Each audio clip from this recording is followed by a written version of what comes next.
happy readers, my name is Liz and today we're going to talk about The Single Woman by Mandy Hale, and this is the first book of nonfiction that I've read and finished in a while. I've been kind of constantly reading a couple of things, but this is one that I was like, I finally need to read this. I saw it in Barnes & Noble like a year and a half ago or so, and I've just been putting it off and putting it off and putting it off, putting it off and putting it off. So the other day I bought it on Kindle and just totally devoured it in about a week, less than a week. It took me just a couple of days to read it. It probably could have taken me a little less if I just had sat down and just read it straight through, but it is a very short book and it's very easy to read and wonderful. It's from the perspective of a Christian woman who is also single and straight and just so you know, that kind of stuff.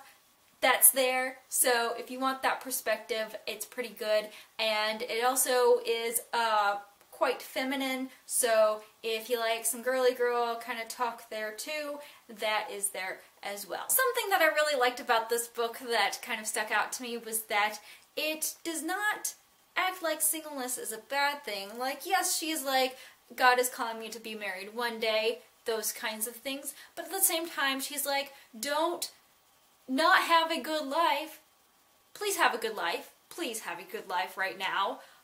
You know, here are some things that you can do to kind of guide yourself and to ask God to guide you into good places in your life. Those things include your career, your friendships, whether those be toxic or healthy, figuring those things out, because that was also really, really good, that I really loved, and a lot of other things, and figuring out how those bad relationships kind of affected you, and figuring out how maybe those mistakes can be worked into things that you can help other people with. So she kind of used the example of this bad relationship that she had that was rather manipulative, and he kind of cut her off from her friends, and after they broke up, you know, she got back in contact with some of them and whatnot. But his sister actually contacted her to be like, oh my gosh, I got my heart broken, what do I do? And she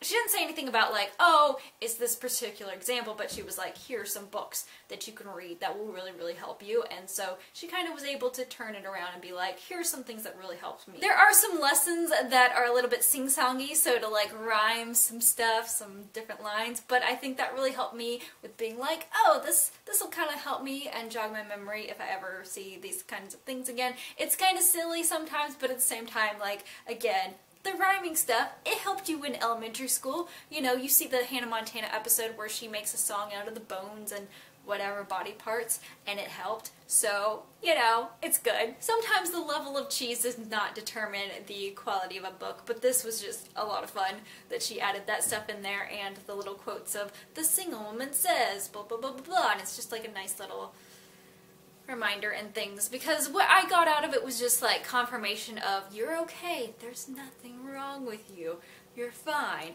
and you know, here are some guidance, some tips on, you know, being okay with your life right now, because yeah, you're gonna feel loneliness sometimes, but you know, have a good inner circle, have a good squad, whatever you want to say it. This book was published a couple of years ago, so there's that, but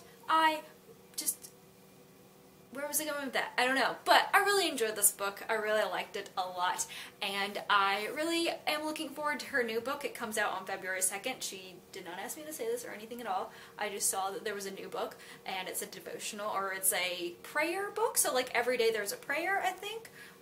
From what I saw in pictures, that's kind of what it is, and it comes out February 2nd, and I am pumped.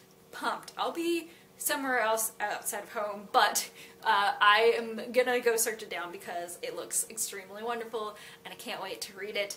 And I'm looking at some of her other books, but if you have some books of similar caliber of, you know, talking about Christian single people or, you know, leading a good Christian life, leave them in the comments below, because I like that kind of stuff. Or if you have some like spiritual, like, this is a book that I really liked that really helped me along my spiritual journey or life or whatever. Some good non-fic. I'm just throwing the umbrella out of non-fic. What was some good stuff? Memoirs, you know, those kinds of things. that you have enjoyed in the past year. Let me know in the comments below, and I hope you guys have a great day and keep reading.